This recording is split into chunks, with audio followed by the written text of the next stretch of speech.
நாம் கர்த்தருடைய வார்த்தைக்கு நாங்கள் சொல்லிக் கொண்டிருக்கிறோம். இதனாலே இந்த பிரசங்கத்துக்கு நான் கொடுக்கிற தலைப்பாடு எங்களுக்கு வருகிற பிரச்சனை நெருக்கத்தின் நடுவிலே நாம் என்ன செய்ய வேண்டும், அது நாம் என்ன தீர்மானங்களை எடுக்க வேண்டும் என்ற தலைப்பிலே நாங்கள் செய்தியை பார்க்க இருக்கிறோம். எங்களுக்கு வருகிற நெருக்கடி, எங்களுக்கு வருகிற பிரச்சனை, எங்களுக்கு வருகிறதான நிந்தையான சூழ்நிலையின் நடுவிலும், பிரச்சனை நெருக்கத்தின் நடுவிலும் நாம் என்ன செய்ய வேண்டும், அல்லது நாம் எப்படி தீர்மானங்கள் எடுக்க வேண்டும், நாம் என்ன தீர்மானங்களை எடுக்க வேண்டும் என்பதை குறித்து இந்த காலவழியிலே நாங்கள் பார்க்க இருக்கிறோம். இதற்கு ஆதாரமாக என்னோடு கூட சேர்ந்து திருப்பிக் கொள்ளுங்கள். ஆதியாகமம் புஸ்தகம் தொடக்க நூல் ஜெனசிஸ் ஆதியாகமம் 12வது அதிகாரம் 4ஆம் வசனம் தொடக்கம் 9ஆம் வசனம் வரை. ஆதியாகமம் 12ஆம் அதிகாரம் 4 தொடக்கம் 9 வரை.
கர்த்தர் ஆபிரகாமை நேர்த்தியாக அவர் சொல்ல சொல்ல ஆபிரகாம் கர்த்தருடைய சத்தத்தை கேட்டு வழிநடத்தப்பட்டு வந்ததையும் நாம் இந்த பகுதியில் வாசிக்கக்கூடியதாக இருந்தது. கர்த்தர் தாமே எங்களை அற்புதமாக நடத்துவாராக. தேவன் ஆபிரகாமை கர்த்தர் அழைக்கிறார். ஆபிரகாமுடைய அழைப்பை குறித்து 12ஆம் அதிகாரத்திலே வேதம் சொல்லுகிறது. ஆபிரகாமை கர்த்தர் அழைத்தார். தேவன் ஆபிரகாமின் சத்தத்தை முதலாவது கேட்டு அவர் போகிறார். ஆபிரகாமை கர்த்தர் அழைக்கும் பொழுது ஆண்டவர் அங்கே உருவத்திலே தன்னை காண்பிக்கவில்லை. ஆபிரகாமை அழைக்கும் பொழுது சத்தத்திலே தேவன் அதை காண்பிக்கின்றார். ஆபிரகாம் தேவனுடைய அழைப்பினாலே அழைக்கப்பட்டவனாய் தேவனுடைய சொற்கேட்டு போகின்றான். ஆண்டவர் சொன்னார், உன் இனம், உன் ஜனம், உன் வீட்டார் இவர்களெல்லாம் நீ விட்டு வர வேண்டும் என்று சொல்லி அங்கே கர்த்தர் சொன்னார். சிலரை விட முடியாதபடி, சிலரை விட்டுக் கொடுக்க முடியாதபடி, சிலரை தன்னோடு சேர்த்துக் கொண்டு தேவன் சொன்ன வார்த்தையின்படி தேவனுடைய சத்தத்துக்கு கீழ்ப்படிந்து ஆபிரகாம் தன்னுடைய பயணத்தை அங்கே மேற்கொள்கிறதை 4ஆம் வசனம் இருந்துதான் நாங்கள் அங்கு வாசிக்க கேட்டோம். இடம்பெற்று கானான் தேசம், கானானுக்கு அண்மித்த தேச பிரதேசங்களால் அவர்கள் நடந்து கொண்டே இருக்கிறார்கள். அந்த நாட்களிலே அவர்கள் கூடாரங்களை போட்டு தங்கிதான் அவர்கள் வாசம் செய்து கொண்டிருந்தார்கள். ஆகவே அவர்கள் இடம் மாறுவது கிட்டத்தட்ட ஓரளவிலே சாய்ந்தது. இடம் மாறிக்கொண்டே போய்கொண்டிருக்கிறார்கள். ஆபிரகாமோடு கூட இருக்கிறார். 7ஆம் வசனம் வரும் பொழுது ஒரு காரியம் நடக்கிறது. வாசியுங்கள். கர்த்தர் ஆபிரகாமுக்கு தரிசனமாகி, the first time தேவன் தன்னை ஆபிரகாமுக்கு காண்பிக்கிறார். தரிசனமாக சத்தத்தோடு பேசினவர், வார்த்தையோடு இன்ஸ்ட்ரக்ஷன் கொடுத்த தேவன் இப்ப ஆபிரகாமுக்கு என்ன செய்யறார் சொன்னால், தேவனாகிய கர்த்தர் இப்பொழுது ஆபிரகாமுக்கு தரிசனமாகிறார். தேவனாகிய கர்த்தர் இப்பொழுது என்ன செய்யறார் சொன்னால், ஆபிரகாமுக்கு தரிசனமாகிறார். ஆபிரகாமுக்கு தேவன் தன்னை அங்கே அவர் தெளிவாக காண்பிக்கின்றார். வாசியுங்கள். ஆண்டவர் சொல்லுகிறார் ஆபிரகாமோடு பேசி ஆபிரகாமே உன்னுடைய சந்ததிக்கு எவ்வளவுக்கும் அப்புறம் ஆபிரகாம் பிள்ளை இல்லாதவனாய் இருக்கிறார். ஆபிரகாம் உறவுகளோடு வேலைக்காரிகள் பெரிய எஜமானனாய் இருக்கிறார். பெரிய எஜமானன் ஆபிரகாம். வேலைக்காரிகள் லோத்து அவருடைய குடும்பம் இவர்களோடு கூட தனக்கு ஆசையோடு தான் புறப்பட்டு வருகிறார். அப்பொழுது கர்த்தர் சொல்லுகிறார் ஆபிரகாமே நான் உன்னுடைய சந்ததிக்கு நீ பார்க்கிற உன்னுடைய கண் பார்க்கிற இந்த முழு தேசத்தையும் நான் உங்களுக்கு தருவேன். வாசிங்க. உன் சந்ததிக்கு இந்த தேசத்தை கொடுப்பேன் என்றார். அங்கே தேவன் தரிசனமாகி அங்கே தேவன் ஆபிரகாமுக்கு தன்னை காண்பித்து அங்கு ஒரு ப்ராமிஸ், அங்கு ஒரு வாக்கு, அங்கு ஒரு காரியத்தை அவருக்கு ஒரு வாழ்க்கை கட்டப்படும். ஆபிரகாமே நீ பார்க்கிற இந்த தேசம் எல்லாவற்றையும் நான் உனக்கு உன் சந்ததிக்கு தரப்போகிறேன் என்று சொல்கிறார். இவ்வளவு இவர் சந்ததி அற்றவனாக இருக்கிறார். அடுத்த வசனம். அப்பொழுது அவன் தனக்கு தரிசனமான கர்த்தருக்கு அங்கே ஒரு பலிபீடத்தை கட்டினான். கவனிங்க, இந்த ஆண்டவரை பார்த்து அவனாலே சும்மா இருக்க முடியல. ஆண்டவருக்கு நன்றி செலுத்தும்படி, ஆண்டவருக்கு மகிமை செலுத்தும்படி, ஆண்டவரை உயர்த்தும்படியாக ஆபிரகாம் என்ன செய்கிறான்? தனக்கு தெரிந்த வகையிலே அந்த தேவனுக்கு அங்கு ஒரு பலிபீடத்தை கட்டி அங்கு பலிகளை அங்கு கொடுக்கிறதை காண வேண்டியதாக இருக்கிறது. தொடர்ந்து பின்பு அவன் அவ்விடமிட்டு பெயர்ந்து இப்ப அதுக்கு பிறகு பலிபீடம் கட்டி அவர் ஆராதித்து கொண்டே காலம் இருந்து பிறகு ஆபிரகாம் அவருடைய ஜனங்கள் என்ன செய்தார்கள்? அவ்விடமிட்டு பெயர்ந்து அவருக்கு பெயர் பெத்தேலுக்கு கிழக்கே இருக்கும் மலைக்கு போய் பெத்தேல் தனக்கு மேற்காகவும் ஆயி கிழக்காகவும் இருக்க கூடாரம் போட்டு அங்கே கர்த்தருக்கு ஒரு பலிபீடத்தை அங்கேயும் கர்த்தருக்கு ஒரு பலிபீடம் கட்டுகிறான். பலிபீடம் என்னத்துக்கு? கர்த்தருக்கு நன்றி செலுத்த, கர்த்தருக்கு ஆராதிக்க, கர்த்தருக்கு துதிக்க, அவர் நாமத்தை மகிமைப்படுத்த, இம்மற்ற என்னை அழைத்தபடியா, இம்மற்ற மகிமை பிரசனம் என்னோடு இருந்தபடியா, என்னை இம்மற்றை காத்தபடியா, நீர் உண்மை எனக்கு வெளிப்படுத்தபடியா, நீங்கள் உங்களுடைய தரிசனத்தை எனக்கு காண்பித்தபடியா உங்களுக்கு நன்றி அப்படி சொல்லி நன்றியாக உள்ளவனாக அங்கேயும் ஒரு பலிபீடம் கட்டி கர்த்தருடைய நாமத்தை அவருக்கு ஆபிரகாமுக்கு அன்றைக்கு கடவுளை குறித்து என்ன நாமம் தெரியுமோ அந்த நாமத்தை சொல்லி அங்கே கர்த்தரை மகிமைப்படுத்தி தொழுது கொண்டான், வர்ஷிப் பண்ணினான். அங்கே பலிபீடம் கட்டினான், அங்கு ஆபிரகாம் தொழுது கொண்டான் என்று வேதம் சொல்கிறது. இதுவரை பார்த்தோம் சொன்னால் தேவன் ஆபிரகாமை அழைப்பிற்கு பாத்திரவானாக ஆபிரகாம் கடவுளுக்கு நன்றி செலுத்துகிறான்.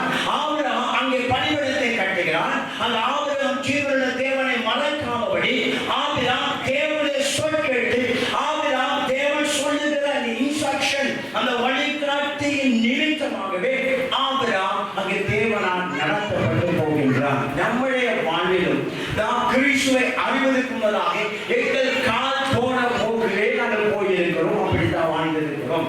ஆனால் எப்போ நாங்கள் ஆண்டவரை கண்டோமோ, எப்போ நாங்கள் ஜீவன தேவனை பார்த்தோமோ, அப்பொழுது எங்கள் வாழ்விலே ஒரு மாற்றம் வர ஆரம்பித்தது. அது என்ன வாழ்வு சொன்னால் கடவுளுக்கு ஆபிரகாம் பலிபீடம் கட்டியது போல நாங்களும் பலிபீடம் கட்டுகிற வாழ்க்கை, ஜெப வாழ்க்கை, துதிக்கிற வாழ்க்கை, நன்றி செலுத்துகிற வாழ்க்கை, கர்த்தரை மகிமைப்படுத்துகிற ஒரு பலிபீடம் கட்டுகிற வாழ்க்கை.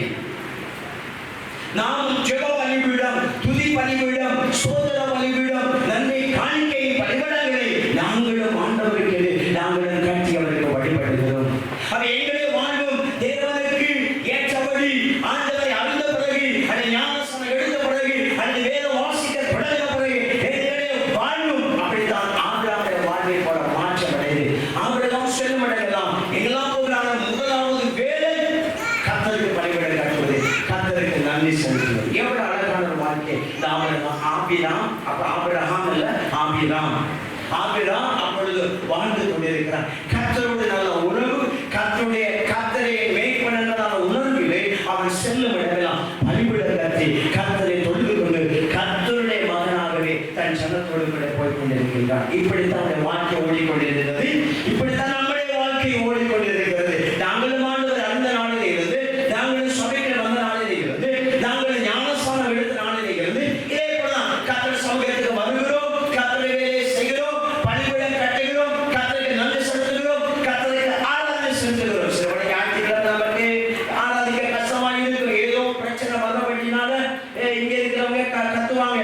வாயத்துறாங்க கத்தருக்கு பரிசுத்தம் கத்துவாங்க இருக்கிறாங்க.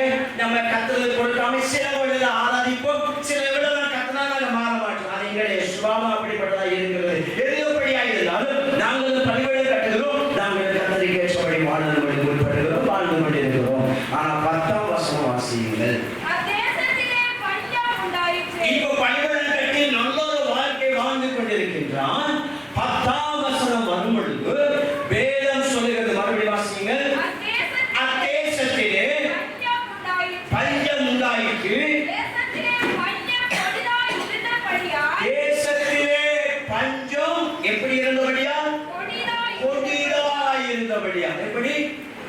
கொடிதா, பயங்கர கொடூரமா கொடிதா பஞ்சம் இருந்தபடியால் ஆபிரகாம் எகிப்து தேசத்திலே தங்கும்படி அவ்விடத்துக்கு போனான் என்று வேதம் சொல்கிறது.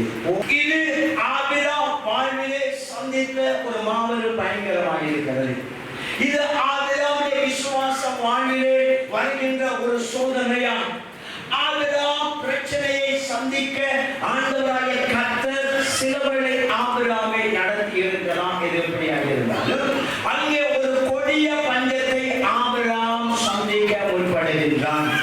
நாங்கள் இந்த வாழ்க்கை நல்லா ஓடுகிறது, நன்றாக துதிக்கிறோம், நன்றாக ஆராதிக்கிறோம், நன்றாய் கர்த்தரை வழிபடுகிறோம், நன்றாய் தேவ சமூகத்திலே இருக்கிறோம், காணிக்கை கொடுக்கிறோம், நன்றி செலுத்துகிறோம், பாடுகிறோம், ஆராதிக்கிறோம், சாட்சி சொல்லுகிறோம், எல்லாம் நல்லாய் போகிறது. ஆனால் திடீரென கொடிய பிரச்சனை வரும் பொழுது ஆபிரகாம் எல்லாம் நல்லா இருந்தது. போகிற இடமெல்லாம் என்ன செய்தான்? கர்த்தருக்கு பணிவிட கட்டுகிறான், கர்த்தருக்கு பணி செலுத்துகிறான், கர்த்தரும் அவனுக்கு தன்னை காண்பிக்கிறான். ஒரு மகிழ்ச்சியான வாழ்க்கை, ஒரு தேவ பயமுள்ள வாழ்க்கை, ஒரு தேவ பக்தியுள்ள வாழ்க்கை வாழ்ந்து கொண்டு போகின்ற இந்த ஆபிரகாம் ஒரு நாள் 10ஆம் வசனம் வரும் பொழுது அவன் இருந்த தேசத்திலே பாரிய கொடிய பஞ்சத்தை அவன் சந்திக்கின்றான். பிரச்சனை வரும் பொழுது, நெருக்கடி வரும் பொழுது நாம் என்ன செய்ய வேண்டும்? என்ன தீர்மானம் எடுக்க வேண்டும்?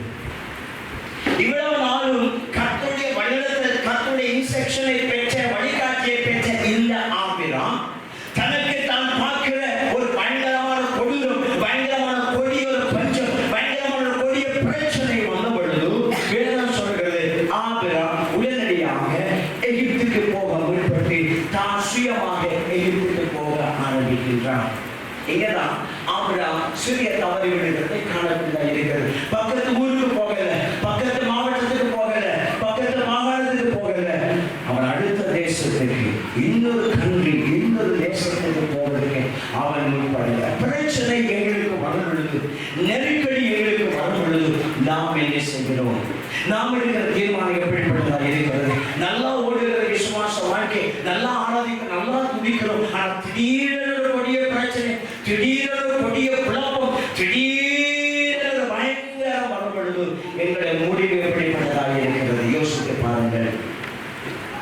இவ்வளவு காலம் கர்த்தரை நடத்தலை பெற்றவன், கர்த்தருக்கு ஆராதனை செய்து கர்த்தருடைய இன்ஸ்ட்ரக்ஷனை பெற்று வந்த இந்த ஆபிரகாம் தனக்கும் தன் கூட்டத்துக்கு ஒரு பயங்கரம் வரும் பொழுது, கொடிய பஞ்சம் வந்தால் அவன் யோசித்தான், நான் என் குடும்பம், என்னோட லோத்து குடும்பம், ஆடு மாடுகள், ஒப்பந்தங்கள், குதிரைகள், கழுதைகள், அது மாத்திரமல்ல என்னை வேலைக்காரர்கள் பெரிய ஒரு திரளான கூட்டம் இருக்கிறது. இந்த பஞ்சம் எவ்வளவு காலம் நின்று பிடிக்குமா எனக்கு தெரியாது. இவங்களுக்கு எப்படி சாப்பாடு கொடுப்பேன், இவங்களை எப்படி போஷிப்பேன், எல்லாம் சுயத்திலே அங்கே ஆபிரகாம் தீர்மானிக்கின்றான். ஆபிரகாமை அழைத்தது யார்? யார் அழைத்தார் ஆபிரகாமை? கர்த்தர் அழைத்தார். கர்த்தர் நேர்த்தியாக தான் நடத்தினார். அது ஒரு பிரச்சனை இல்லை. கர்த்தர் அழைத்தவர், வேதம் சொல்லுகிறது, அழைத்தவர் உண்மை உள்ளவர். நமக்கு தெரியும், ஆபிரகாமுக்கு தெரிஞ்சதோ தெரியலையோ நமக்கு தெரியாது. ஆனா எங்களுக்கு தெரியும், எங்களை அழைத்த கர்த்தர் உண்மை உள்ளவர். எங்களுக்கு இருக்கிற நாலேஜ் அந்த ஆபிரகாம் இல்லை. ஆபிரகாம் தனக்கு தெரிந்த 1-2 நாமம் தான் இருந்திருக்கும். காணாத தேவன், அறியப்படாத தேவன், சத்தத்தின் தேவன், அதுதான் சொல்லியிருப்பான். அவருக்கு தெரியாத பேர் தெரியாமல் அந்த நாமத்தை வடிவமைப்படுத்தினான். ஊர்பட்ட நாமம் தெரியும். யாருடைய நாமம்? ஆண்டவருடைய நாமம். அந்த நாமத்தை சொல்லி ஞாயிற்றுக்கிழமை ஆராதிக்கிறோமா? அந்த நாமத்தை சொல்லி ஆராதிச்சாலே ஒரு மணிக்காக போடாது, பாடல் பாடல் சாய் வராது. அவ்வளவு மேன்மையான நாமம், அவ்வளவு புகழப்படத்தக்க நாமம், அவ்வளவு மகிமைக்கு பிரதானமான நாமம் இருக்கிறது. அந்த நாமத்தை சொல்லி கையெழுத்து நாங்கள் ஆராதனை செய்ய தொடங்கினோம். எங்களுக்கு யாரும் வர்ஷிப் லீடர்ஸ் தேவையில்லை. ஜஸ்ட் ஸ்டார்ட் பண்ணிவிட்டா, மோட்டரை ஸ்டார்ட் பண்ணிவிட்டா மாத்திரம் போதும். அந்த ஆராதனை தொடர்ந்து கொண்டே போகும். அவர் சில நன்மைகள். முதலாவது அவருடைய நாமம், அவர் நாமத்துக்கு கௌரவம், அவர் நாமத்துக்கு புகழ், அவர் நாமத்துக்கு துதி ஸ்தோத்திரம். அவர் நமக்கு செய்த நன்மை, நம் குடும்பத்தில் செய்த நன்மை, நம் உறவுகளுக்கு செய்த நன்மை, நம் உற்றாருக்கு செய்த நன்மை, நம் சபைக்கு செய்த நன்மை, நம் ஊழியத்தில் செய்த நன்மை சொல்லிக்கொண்டே போகலாம். ஆனா நாங்கள் அன்னைக்கு ஆபிரகாம் பலிபீடம் கட்டி பலி செலுத்துவது போல நாங்கள் முழுமையாக பலிபீடம் கட்டி, ஜெபபீடம் கட்டி, துதிபீடம் கட்டி, பலிபீடம் கட்டி நாங்கள் பலியிடுவது குறைவாக இருக்கிறது. ஆனால் எங்களுடைய ஆபிரகாம் தேவனை அறிகிற அறிவு குறைந்தவனாக இருந்தார். அந்த நாட்களிலே நாலேஜ் குறைவாக இருந்தாலும் தேவனுக்கு கண்ணால் ஆன படி கர்த்தரை தொழுது கொண்டான். பலிபீடம் கட்டி அவன் தொழுது கொண்டான். பலிபீடம் கட்டினான், தொழுது கொண்டான் என்று ஆண்டவருடைய வார்த்தை சொல்கிறது. நீ எவ்வளவு அறிவை பெற்ற நாம் தொழுது கொள்கிறோம். இப்படிப்பட்ட ஆபிரகாம் திடீரென பிரச்சனைக்கு போகப்படுகிறான். நன்றாக சொன்னேன், நம்முடைய வாழ்விலும் எங்களுடைய வண்டி, ஆவிக்குரிய வண்டி நன்றாகவே ஓடிக்கொண்டே இருக்கும். ஆனா ஆண்டவர் எங்களுடைய வண்டியை நன்றாக ஓட விட மாட்டார். நன்றாக கவனிங்களா? எங்களுடைய ஆவிக்குரிய ஜீவியத்தின் வண்டி சிலவரை நன்றாகவே இருக்கும். எங்களுடைய ஆவிக்குரிய ஜீவியத்தின் வண்டி சிலவரை நன்றாகவே இருக்கும். ஆனா ஆண்டவர் எங்களுடைய ஆவிக்குரிய ஜீவியத்தின் வண்டியை எந்த நாளும் எப்படி ஓட விட மாட்டார்? நல்லா ஓட விட மாட்டார். யார் சொன்னீங்க? நல்லா ஓட விட மாட்டார். அப்படின்னு சொன்னா அவர் கெட்ட கடவுள் அல்ல. அப்படி அவன் கெட்ட கடவுள் அல்ல. எங்களை சோதிக்க வேண்டும். வேதம் சொல்லுகிறது, ஆண்டவரே நீர் என்னை புடமிட்டால் நான் எப்படி இருப்பேன்? பொன்னாக நீரை புடமிட்டால், நீரை சோதித்தால் நான் பொன்னாக விளங்குவேன். நம்மலாம் பொன்னா, நம்மலாம் வெறும் மண்ணா என்பதை பார்க்கிறது ஆராதனை அல்ல. எது? நம்ம பொன்னா வெறும் மண்ணா என்பதை எது எங்களை பார்க்கும்? ஆண்டவருடைய சோதனை தான் எங்களை பார்க்கும். ஆண்டவருடைய சோதனை தான் நான் எப்படிப்பட்டவன், நான் பொன்னா விளங்குகிறேனா, வேற மண்ணோடு மண்ணா கிடக்கிறேனா என்பதை கர்த்தர் எங்களுக்கு தருகிற சோதனை தான் நான் யார் என்பதை எனக்கு காண்பிக்கக்கூடியது. இங்க வேதம் சொல்கிறது 10ஆம் வசனத்திலே அவன் ஒரு கொடிய பஞ்சத்தை அங்கே காண்கிறான். அவன் யோசிக்கிறான், நானும் என் ஜனங்கள் பெரிய கூட்டமாக இருக்கிறோம், என்று கண்டாலும் சாப்பிட வேண்டும், இவ்வளவு சாப்பிடுறதுக்கு மழைக்கால் கோதுமை அரிசி வேணும். ஆனா இதெல்லாம் உற்பத்தி பண்ண இந்த ஒன்றிலே பஞ்சம் கொடிய பஞ்சமாக இருக்கிறது. ஆகவே நான் என்ன செய்வேன் எனக்கே தெரியல. ஆபிரகாம் தேவனை கேட்டிருக்க வேண்டும், ஆண்டவரே நான் என்ன செய்ய? சோதனையை சகிக்கிற மனுஷன் பாக்கியமா? கர்த்தருக்கு சோதனையை தருகிறார் என்று சொன்னால் பிள்ளைகளுக்கு 8ஆம் வகுப்பிலே சோதனை வருகிறது. என்னத்துக்கு? 9ஆம் வகுப்பு போவதற்காக. விசுவாசியை கவனிங்க. ஆகவே உங்களுக்கு சோதனை வர வேண்டும். அந்த சோதனை எதுக்கு என்றால் நீங்க இருக்கிற விசுவாச வாழ்வு இல்லாமல் போவதற்காக அல்ல.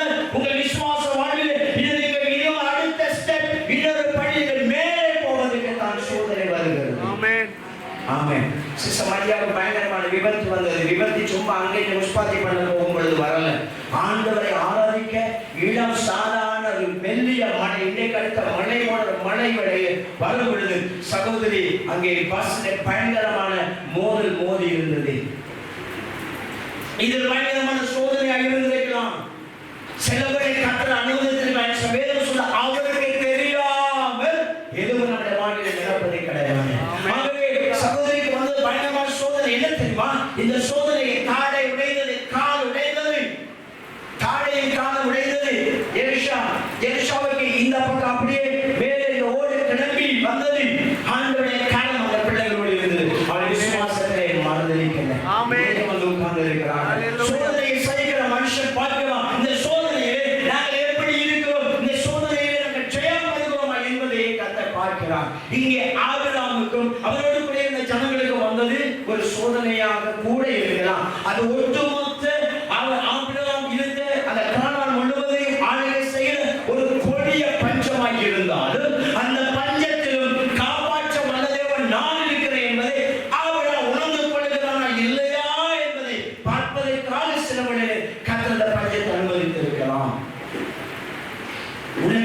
ஆபிரகாம் அடுத்த நெக்ஸ்ட் கண்ட்ரி இந்தியாவுக்கு போனது போல இன்னும் அடுத்த ஒரு நாட்டுக்கு, அடுத்த ஒரு தேசத்திற்கு போவதற்கு, எகிப்து என்ற தேசத்துக்கு போவதற்கு அவன் தன்னை தயார்படுத்தி எகிப்துக்கு போனான் என்று சொல்லி வேதம் சொல்கிறது. அதனால பிள்ளைகளே, நம்முடைய வாழ்வில் இந்த கொடிய பஞ்சம் போல கொடிய வியாதி வரலாம், கொடிய பிரச்சனை வரலாம், கொடிய கொடூரம் வரலாம். எங்களுக்கு நினைக்காத சம்பவங்கள், நினைக்காத நபர்கள் எங்களுக்கு திடீரென எதிராக வரலாம். ஆபிரகாம் நினைத்திருக்க மாட்டான் இவ்வளவு பிரச்சனை எனக்கு வரும் என்று. திடீரென பிரச்சனை வந்தது. அந்த இடத்திலே ஆபிரகாம் தன்னை அழித்தது என்ன செய்வது தெரியாதபடி என்ன சொன்னார். அவன் தானாக சுயமாக தீர்மானம் எடுத்து ஆண்டவருடைய சோதனைக்குள் தன்னை ஒப்புக் கொடுக்காமல் அதில் இருந்து எஸ்கேப் ஆகும்படி அவன் சுயமாக தீர்மானம் எடுத்த ஜனங்களை நாம் கூட்டிக் கொண்டு எகிப்து அந்நிய தேசம், ஆண்டவர் இல்லாத தேசம், பொல்லாத ஜாதிகள், ஞானவான்களாக இருந்தாலும் பொல்லாத ஜாதிகளும், தேவனுக்கு தெரியவில்லாத மக்களும், தேவனை சார்ந்தாத மக்களும், அந்நிய வழிபாடுகள் நிறைந்த அந்த தேசத்திலே ஒருவனாக இவன் அங்கு போவதற்கு, தன்னை காப்பாற்ற போவதற்கு அங்கே அவன் தன்னை ஒப்புக் கொடுக்கிறான். அருமையான விசுவாச பிள்ளைகளே, எங்கள் வாழ்விலும் ஆபிரகாமுக்கு வந்த சோதனை போல எங்கள் வாழ்வில் சிலவரை ஏதாவது சோதனை வந்தால் நாம் என்ன தீர்மானம் எடுப்போம்? பிரச்சனை நடுவே, நெருக்கத்தின் நடுவிலே நாம் என்ன செய்ய வேண்டும், என்ன தீர்மானம் எடுக்க வேண்டும் என்று சொல்லி நாங்கள் பார்த்துக் கொண்டிருக்கிறோம். ஆபிரகாம் அங்கே போக அங்கே தன்னை அவன் முழுவதுமாக அங்கே ஒப்புக் கொடுக்கிறதை காணக்கூடியதாக இருக்கிறது. இந்த காலங்களில் இந்த ஆபிரகாமுடைய சூழ்நிலையிலே நீங்க யார் வந்திருந்தாலும் நீங்கள் இந்த நாளிலே இந்த வார்த்தைக்குள்ளாக உங்களை ஒப்புக் கொடுப்பது மிக மிக அவசியமாக இருக்கிறது. இந்த ஆபிரகாமுடைய சூழ்நிலைக்குள்ளே நீங்கள் வந்திருந்தாலும் நீங்கள் அடுத்ததாக என்ன செய்ய போறீங்க என்பதை நீங்கள் பார்க்க வேண்டிய முக்கியமுள்ள ஒரு காரியமாக இருக்கிறது. பரிமளம் கட்ட தெரியும், நடி செலுத்த தெரியும், கற்ற தரிசனமானதை பார்க்க தெரிந்த ஆபிரகாம். அது கூட நாங்கள் ஒரு காரியத்தை அறிந்து கொள்ள வேண்டும். ஆபிரகாம் விசுவாசத்தின் தந்தை. அதே விசுவாசம் நமக்கு கிட்டவே இல்லை. சில ஃபெயிலியர், சில தோல்விகளிலே நாம் கற்றுக்கொள்ள வேண்டியது நம்முடைய வாழ்வில் அதிகமாக இருக்கிறது. அடுத்த தேசத்துக்கு போகிறான். அப்ப ஆபிரகாம் யோசிக்கிற, இதுவரை நடத்தின தேவன், இந்த தேசத்தை இவ்வளவு நடத்தின தேவன் இந்த பஞ்சத்திலே நடத்துவார் அல்லவா? அங்கே ஆபிரகாம் மறந்து போகின்றான். உங்களுடைய வாழ்வில் இதுவரை நடத்தின தேவன் இன்றைக்கு நீங்க சில காரியத்தை ஸ்ட்ரகிளாக, சில குழப்பத்துக்களை போய் கொண்டிருக்கிறோம், சில பயன்படுத்துக்களை நீங்க காண்பித்துக் கொண்டிருக்கிறோம். ஆபிரகாமை போல யோசிக்கிறோம், எங்கே போய் விடுவோமா, தற்கொலை பண்ணி விடுவோமா, ஊரை விட்டு ஓடி விடுவோமா, எங்கேயாவது கண்காண தேசத்துக்கு போய் விடுவோமா? ஆபிரகாம் யோசி, எங்கேயாவது போவோம், எங்க சாப்பாடு இருக்கிறதோ, எங்க வயல் விளைந்திருக்கிறதோ, எங்க கோதுமை நல்லா இருக்கிறதோ, எந்த தேசத்தை பஞ்சம் இல்லையோ அங்கே பேசாமல் போய் விடுவோம். பிரச்சனைக்கு உடனடியாக மீறிய தீர்வை அங்கே எடுக்க முற்படு. அருமையான பிள்ளைகளே, தேவன் சிலவனையிலே சில நெருக்கம், சில பிரச்சனை, சில துன்பங்களை நம்முடைய வாழ்விலே கத்த அனுமதிக்கிறார். இது 50ஆம் அதிகாரம் 15ஆம் வசனம் வாசியுங்கள். காலத்தில் என்னை நோக்கி கூப்பிடு, நான் உன்னை விடுவிப்பேன், நீ என்னை மகிமைப்படுத்தும். ஆபத்தின் காலத்தில் என்னை நோக்கி நீ கூப்பிடு.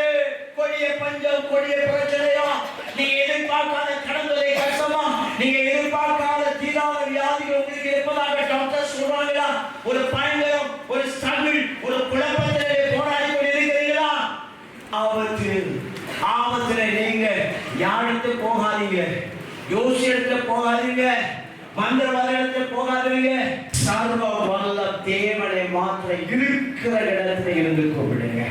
ஆபத்தின் காலத்திலே நீ என்ன நோக்கி கூப்பிடு. ஆபத்தின் நெருக்கடி பிரச்சனை வரும் பொழுது நீ என்னை மாத்திர நோக்கி கூப்பிடு. நான் விடுதலையை, நான் உனக்கு மாற்றத்தை, நான் உனக்கு முன்னேற்றத்தை தருவேன் என்று சொல்லி கர்த்தர் தெளிவாக சொல்லுகிறதை காணப்படுவதாக இருக்கிறது. நம்முடைய வாழ்விலும் ஆண்டவர் சில பிரச்சனைகளை அனுமதிக்கிறார். கடவுளுடைய பிரச்சனை உங்களுக்கு அனுமதித்தால் அந்த பிரச்சனை நன்மையாகவே ஏன் அனுமதித்தவர்? நம்முடைய தகப்பன், அனுமதித்தவர் நம்முடைய அப்பா, அனுமதித்தவர் நம்முடைய ஆத்தும நண்பர், என் மனவாளர், என் துணையாளர், என் நேசமாகி தேவனாகிய கர்த்தர், ஆராதிக்கிற கர்த்தர் அவர் எதுக்கு ஒரு குழப்பத்தை அனுமதிப்பார் என்று சொன்னார். முடிவிலே அது எனக்கு நன்மையாகவே வந்து முடியும். ஆபிரகாம் இவ்வளவு காலம் கீழ்ப்படிந்து வந்தவர் அந்த இடம் வரும் பொழுது கொஞ்சம் சறுக்கலை காண்கின்றான். நன்றாக நடத்தி வந்த மோசே ஒரு டைம் வரும் பொழுது ஜனங்கள் அவரை போட்டு வதைத்த பொழுது பேச வேண்டிய கண்மலைக்கு முன்னதாக அங்கு அடிக்க ஆரம்பிக்கின்றார். ஆபிரகாம் நன்றாக நடத்தி வந்த ஆபிரகாம் ஒரு டைம் வந்த பொழுது கொடிய பஞ்சம் வந்த உடனடியாக மாம்சமாக சிந்திக்க, ஐயோ யான் எங்களுக்கு வந்த ஜனங்கள் இவரை எப்படி போஷிப்பேன், பஞ்சம் வருஷங்களுக்கு ஓடினா நான் என்ன செய்வேன், ஆகவே ஒரே வழியும் இல்லை, நான் ஊரை விட்டு தேசம் போவதுதான் எனக்கு ஒரே வழி என்று சொல்லி அவங்க நினைத்து அவன் சுயமாக சிந்திக்கிறான். உங்களுடைய வாழ்விலே நீங்கள் இதுவரை பலிபீடம் கட்டி கர்த்தருக்கு ஆராதித்து ஏன் கர்த்தர் ஊழியங்களை செய்து இதுவரை சுயமாக யோசித்து சுயமாக வாழ்ந்திருக்கிறீர்கள் சொன்னால் ஆபிரகாம் வாழ்வை சற்று சிந்தித்து பாருங்கள். அவன் சுயத்தில் தீர்மானம் எடுக்காதீங்க. ஆண்டவர் சமூகத்தில் என்ன நெருக்கடி, என்ன கஷ்டம், என்ன பாருமோ தேவனை சொந்தங்க. நான் சனிக்கிழமை ஒரு பிரசங்கம் பார்த்தோம். சொல்லுங்க, என்ன பிரசங்கம்?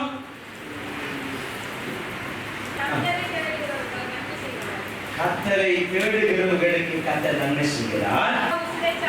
அவரும் சீலாவும் சிறைச்சாலையின் நெருக்கம், பாடு, உபத்திரவம், தேவன் எவ்வளவு காலம் அவர் நடத்தி வந்த ஊழிய பாதையிலே பவுல் ஆகிய அப்போஸ்தலரோடு கூட இந்த சீலா இந்த தேவ மனுஷன் இணைந்து கொள்ளுகிறான். நான் ஊழியம் செய்ய வருகிறேன். அவங்க தவறு விடல, அவங்க ரோங்காக எதுவும் செய்யல, அவங்க நேர்த்தியா நேர்மையா சுவிசேஷமாக பிரசங்கம் பண்ணினார்கள். அதில் முடிவு கர்த்தர் அவர்களை எதற்கு அனுமதிக்கிறார்? சிறைச்சாலைக்கு நேராக கட்டிப்பட்டு நொறுப்பட்டு கையில் காலில் தொழு மரத்தை கட்டப்பட்டு சிறைச்சாலைக்கு இருக்கிறார்கள். அது வாயை கட்டல, கர்த்தருக்கு சோதரம். அதை வாய் திறந்தபடியால் அவர் கர்த்தரை ஆராதிக்க ஆரம்பிக்கிறார்கள். நாங்கள் ஊழியக்காரங்க ஏன் கடவுளில் அனுமதிக்கிறவர்கள் கேள்வி கேட்கல. நாங்கள் வல்லவ ஊழியக்காரர்கள், நாங்கள் அற்புதம் செய்த ஊழியக்காரர்கள், பவுல் சொன்ன மேன்மையான ஊழியக்காரர், ஏன் கடவுள் எனக்கு இதை தரணும் என் அற்புதமாக வழிநடத்தினார் சொல்லி பவுல் யோசிக்கல. பவுல் முழுவதுக்கல்ல, பவுல் துதித்தார் என்று வேதம் சொல்கிறது. சில நெருக்கங்கள் சில பாடுகளுக்குள்ளாக போக வேண்டும். மாணவ பிள்ளைகளே கவனிங்க, பெரியவர்களை தகவல்பட்டால் அதை கவனிங்க. சில நெருக்கம் சில பாடுகளுக்குள்ளாக நாங்கள் போக வேண்டிய கர்த்தர் அதை அனுமதிப்பான். பவுலை சீலாவும் கர்த்தர் அனுமதித்தான். கடவுளுக்கு தெரியாமல் நடக்கல. இன்னைக்கு ஏதோ பிரச்சனை வந்திருக்கிறீங்களா? சில வேளை அது தேவன் அனுமதிக்கப்பட்டதா இருக்கலாம். சில வேளை அது எங்களுடைய ரோங், எங்களுடைய தவறு, எங்களுடைய மூடத்தனத்தால் நாம் சில காரியத்தை சில கர்த்தாவை நீங்க அனுமதிச்சீங்க நன்மையாக மாறட்டும்னு சொல்லக்கூடாது. கர்த்தருடைய வார்த்தையின்படி, கர்த்தருடைய சித்தத்தின்படி, கர்த்தருடைய விருப்பத்தின்படி, கர்த்தருக்கு ஏற்றபடி நடந்தால், எனக்கு எல்லாம் நன்மையாக அமைந்தால் தேவன் எனக்கு நன்மையாக காரியத்தை வாழ்க்கப்படுவார். பவுல் சீலா அவங்க இருக்கிறார்கள், அங்கு ஆராதிக்கிறார்கள், அங்கு ஜெயம் உண்டாகிறது. சிறைச்சாலை ஜெயிலர், சிறைச்சாலை அந்த அதிகாரி எல்லாரும் ஓடி தன்னை வெட்டிக்கொள்ள வாழெடுத்து அங்க வைக்கப்படுது. உனக்கு கேள்வி ஒன்றும் செய்யாது. நாங்கள் எல்லாரும் சேஃபா இருக்கிறோம், நாங்கள் எல்லாரும் சேஃபா இருக்கிறோம்.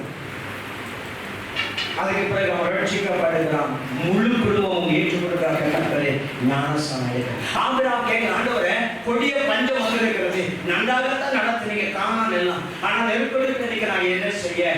ஊர் தேசத்தை கூப்பிட நல்லா தானே கூப்பிடுங்க, அவங்க அடைப்பேன், அவங்க ஆசீர்வதிப்பேன், அவங்க மேன்மைப்படுத்தி சொன்னீங்க தானே. இப்ப பஞ்சத்தை சாக போறோமா? சாக வைப்பீங்களா? என்ன செய்ய? பலிபீடம் கட்டி பரிசுத்தி கேட்டீங்களா? அவன் கேட்கல. நாங்களும் ஓடுறோம், நல்லா ஆராதிக்கிறோம், எல்லாம் செய்யறோம். ஆனா நெருக்கடி பிரச்சனை வந்தா நாங்க சுயமாக தீர்மானம் பண்றோம். ஊழியக்காரத்தை போய் ஆலோசனை கேட்பதில்லை. அநேகம் ஊழியக்காரத்தை போய் இப்படி பிரச்சனை நாங்க என்ன செய்யணும் கேட்பதில்லை. சரி, ஊழியக்காரத்துக்கு போய் விருப்பம் இல்லை, தேவ சமூகத்தில் உட்கார்ந்து அது உபவாசம், ஆண்டவரை நான் என்ன செய்ய? சூழ்நிலை இப்படி, பிரச்சனை இப்படி இருக்கிறது, வியாதி இப்படி இருக்கிறது, நாங்க என்ன செய்ய?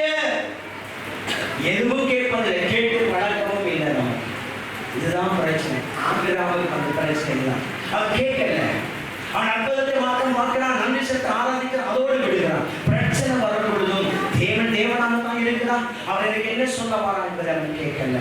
உங்களை நல்லா ஆராதிக்கிறீங்க, துதிக்கிறீங்க, பாட பாடுங்க, காணிக்கை செலுத்துறீங்க, சாட்சி சொல்றீங்க.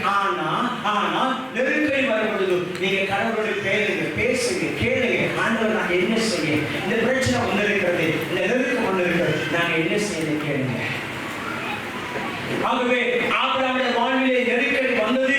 கர்த்தருடைய நாமம் மகிமைப்பட நான் வந்து ஆசீர்வாதத்தின் நடுவிலே மாத்திரமல்ல, பூமி பிழைந்து கிடக்கும் பொழுது போஷிக்கிறவர் மாத்திரமல்ல, பூமி எரிந்து கருகி வெடித்து போயிருக்கும் பொழுது நான் உன்னை போஷிக்க வல்லவர் என்பதை காண்பிக்க ஒரு பஞ்சத்தை கட்ட கொடுத்திருக்கிறார். ஆமென். அனைத்த கர்த்தர் நான் சாதாரணமானவர் அல்ல. உன்னை சுற்றிலும் 10,000-15,000 பேர் விழுந்தாலும் செத்தாலும் அது உனக்கு ஒன்று வராது. நான் உன்னோடு இருப்பேன். தேவனை குறித்து, தேவ நாமத்தை குறித்து என்னதான் சோதனை வந்தாலும் நாங்கள் கர்த்தரோடு இருப்போம். என்னதான் சோதனை வந்தாலும் ஆண்டவரை மறந்தளிக்க மாட்டோம், ஆண்டவரை விட்டு பின்மாற்ற மாட்டோம். என்னதான் எங்களுக்கு என்னதான் வந்தாலும் சரி, மரணமோ ஜீவனோ வாழ்வோ தாவோ சாவோ வருங்காலமோ நிகழ்வானோ பட்டயமோ நாசமோசமோ எது வந்தாலும் சரி, ஆண்டவர் மேலே இருக்கிற அன்பிலிருந்தே எதுவும் பிரிக்க முடியாது. ஆமென்.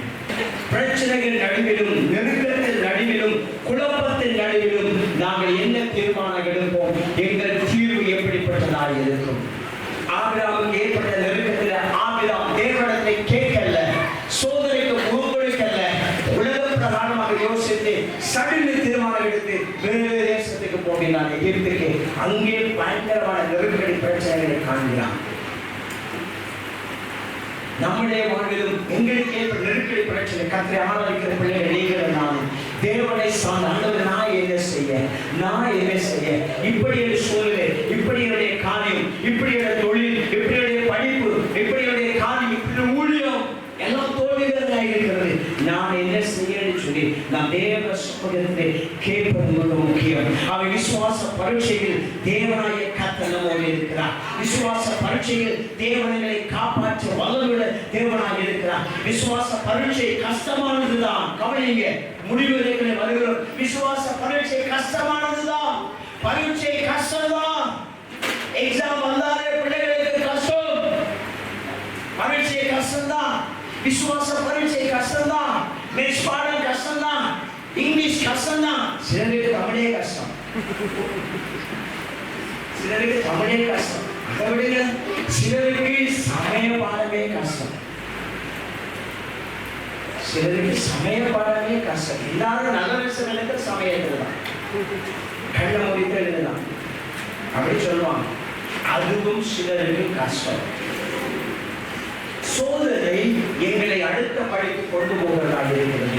அது எங்களுக்கு வேதனைக்கு தருகிறது அல்ல, வேதனையை போல இருந்தாலும் அது எங்களுக்கு வெற்றியை அடுத்த படிக்கு கொண்டு வருகிறதாக. உதாரணத்தை சொல்லி முடிக்க போகிறேன். கர்த்தர் இயேசு கிறிஸ்து, புதிய ஏற்பாடு, இயேசு கிறிஸ்துவோடு நெருங்கிய ஒரு குடும்பம் இருந்தார்கள். மார்த்தாள், மரியாள், லாசரு. நல்ல ஒரு குடும்பம். அங்கே தகப்பன் தாய் இல்லை, ஒரே ஒரு சகோதரனுடைய உதவியோடு குடும்பம் இருந்தது. இயேசு கிறிஸ்து அந்த ஊருக்கு நாம் ஊழியத்துக்கு போகும்போது அவங்களோட நேரம் செழிப்பு, நல்ல ஃப்ரெண்டாக, நல்ல நண்பனாக இயேசு லாசரோடு பழகினான். ஆனால் லாசருக்கு திடீர் வியாதி வருகிறது. ஆண்டவர் வேறொரு ஊழியத்தில் இருந்தார். செய்தி ஆண்டவருக்கு போகிறது. ஆண்டவருடைய செய்தியை கேள்விப்பட்ட உடனடியாக விரைந்து ஓடல, அவர் இன்னும் டிலே பண்ணுகிறார், இன்னும் தாமதித்தார். அங்கே அவர் சாக போகிறார், இயேசு அங்கே தாமதிக்கிறார். சில கஷ்டம் பிரச்சனைகளுக்கு வரும் பொழுது கர்த்தர் கொஞ்சம் டிலே பண்ணுவார். ஜெபத்துக்கு கொஞ்சம் டிலே ஆகும், ஜெபத்துக்கு பதில் கொஞ்சம் டிலே ஆகும். நம்ம அவசரப்படுறவங்க என்ன ஆண்டு ஒன்றும் செய்யல, ஆண்டோட கேட்கும் நடக்கல, வேற எங்கேயாவது போய் கேட்போம். ஆண்டோட கேட்டு பதில் இல்ல, மீடியாக்கு ஏதாவது யாராவது சொல்லணும், ஏதாவது சொன்னாதான் நல்ல பிரச்சனை. யாரையாவது கேட்கிறதா கர்த்தர் டிலே பண்ணுகிறார். பிறகு எல்லாம் தெரியும். இயேசு வருகிறார், இயேசு அங்க போகிறார். இயேசுட்ட சொல்றாங்க, ஆண்டவரே நீங்க ஏழியா வந்திருக்கீங்க, என்ன சம்பந்தம் மறைச்சிருக்க மாட்டானே, இப்ப மறைச்சிருக்கா 4 நாள் ஆயிடுச்சு. ஓகே, நாம பார்க்கணும். ஆண்டவரே போய் வேறல நாளும் எங்களை பிரச்சனைகள் அப்படித்தான் இருக்கும். வேதனையோடு, சீயலத்தோடு, துக்கமாக இருக்கும், முடிவில்லாம இருக்கும். ஆண்டவர் சொன்னான், ஐ வாண்ட் டு சீ, நான் போய் பார்க்கணும். கல்லை புரட்டினார். லாசருவே வெளியே வாயினார். லாசரு வெளியே வந்து அவருடைய கட்டுகளை அவிழ்த்து விடுங்கள் என்று சொன்னார். லாசரு உயிர் பெற்று சில காலம் உயிரோடு கர்த்தருக்கு நன்றி செலுத்துவார். நீ விசுவாசித்தால் தேவனுடைய மகிமையை காண்பார். உங்கள் வாழ்வில் மறைந்து போன, உங்கள் வாழ்வில் நடக்காத என்ற காரியங்களை தேவன் நடத்தி முடிக்க வல்லவராக இருக்கிறார். செய்வார். கிறிஸ்துவ சகோதரத்தை கண்களை மூடிக்கொள்வோம். ஆபிரகாம் பஞ்சம் வந்தது பயந்து நெக்ஸ்ட் கண்ட்ரி அடுத்த தேசத்துக்கு போகின்றான். தேவனுடைய சித்தம் அதே தேசத்தில் இருப்பது. தேவனுடைய சித்தம் ஆபிரகாம் இன்னொரு கடைசம் போவதல்ல. உங்களுக்கு ஏற்பட்ட பிரச்சனை நீங்க இல்லைங்க, போராடுங்க. ஆண்டவரிடம் ஆபிரகாம் சொல்லாமல் சுய தீர்மானம் எடுக்கிறார். ஆண்டவருக்கு சொல்லுங்க, பிரச்சனைகளை தெரியப்படுத்துங்க, ஜெபத்துக்கூடாது. சுய தீர்மானம் எடுக்காதீங்க. மனுஷனுக்கு செம்மையாக தோன்றுகிற வழிகளும் உண்டு, அதன் முடிவு மரண வழி. அது ஆபத்து பயங்கரத்தில் முடிந்துவிடும். சுய தீர்மானம் தற்கொலை வரை கொண்டு போய்விடும். எங்கள் ஆண்டவருக்கு நித்தியமாக பிரித்துவிடும். ஆபிரகாம் சுய தீர்மானம் எடுத்தான். கொடிய பஞ்சத்தை காப்பாற்ற வல்லவர் நம்மோடு இருக்கிறார். ஆமென். அவர் எங்களை காப்பாற்றுவார். அந்த நம்பிக்கையோடு ராபோஜன பந்திக்கு நேராக செல்ல இருக்கிறோம். அந்த நம்பிக்கையோடு ஆண்டுடைய சுமதத்திலே ராபோஜன பந்திக்கு நேராக செல்ல இருக்கிறோம். கர்த்தர் வார்த்தை கேட்டது நீங்கள் நானும் தேவ சமூகத்திலே தாழ்த்தி அர்ப்பணம் செய்து எஸ் என் வாழ்விலே நான் அநேகத்தில் சுய தீர்மானம் எடுத்திருக்கிறேன், தோல்வி கண்டிருக்கிறேன். இனி நான் ஜெபத்தோடு தீர்மானம் எடுப்பேன். இனி நான் உங்களை